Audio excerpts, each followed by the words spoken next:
What is going on, guys? In a surprise release today, only a week after we got iOS 26.4 Beta 1, we now have received Beta 2. And in our early testing, unfortunately, it seems like this is just going to be sewing up some bug fixes, code improvements, and behind the scenes fixes, because right from Jump Street, I didn't notice anything brand new. We'll jump into everything specific about that here in a second, but going under settings, general about, an iOS version, as you can see here, we have actually made a pretty substantial leap in build numbers. We are now running an E build with a full build number of 23E5218E.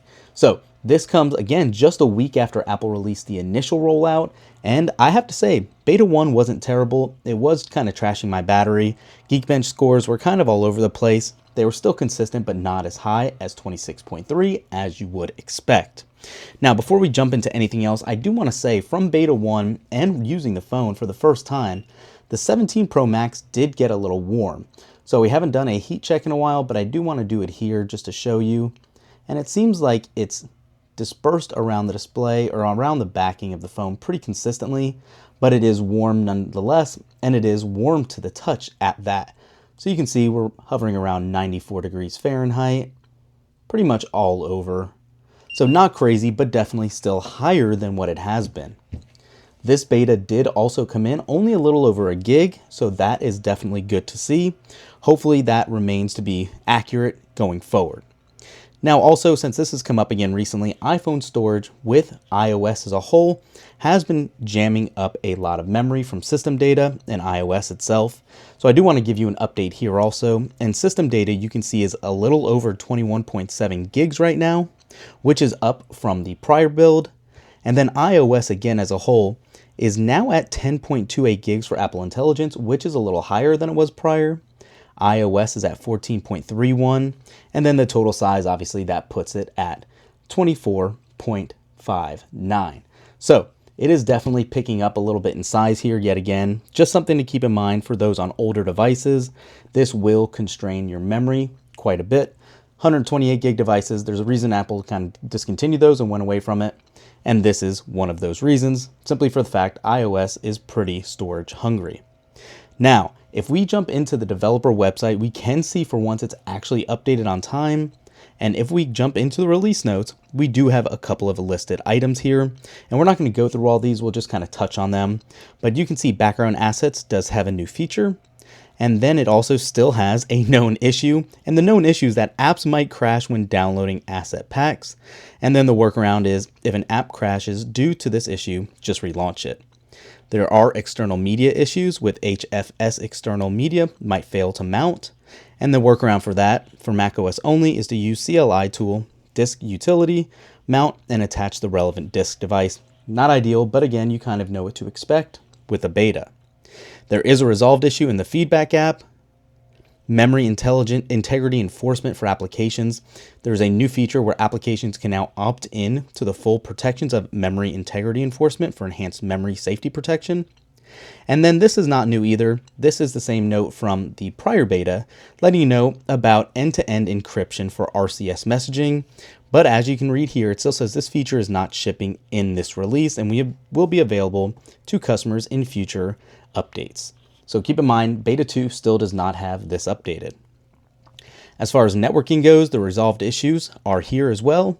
And then Reality Composer has a known issue, StoreKit has a new feature and a resolved issue.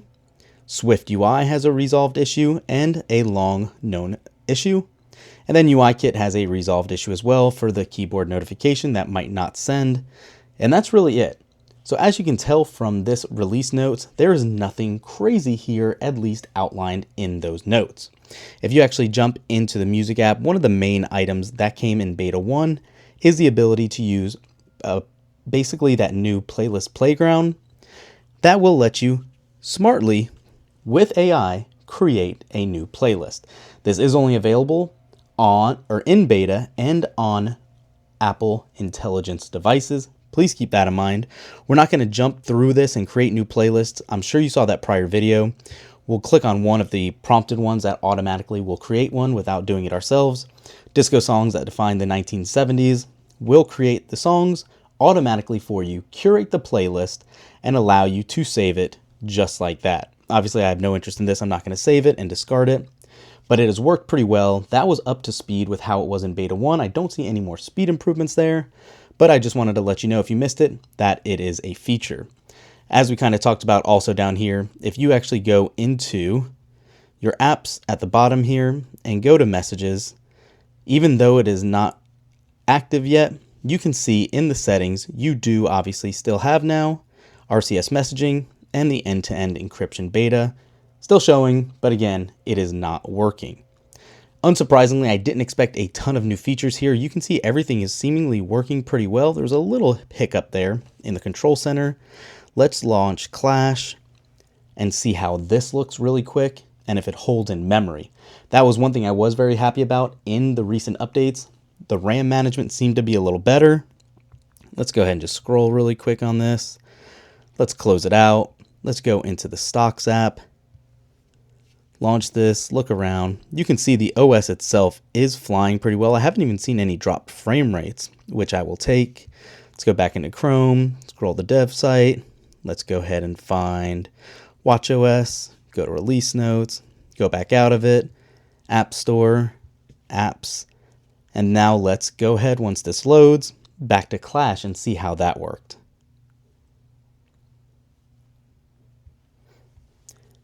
And you can see it held in memory perfectly fine. That sometimes wasn't happening in the versions prior.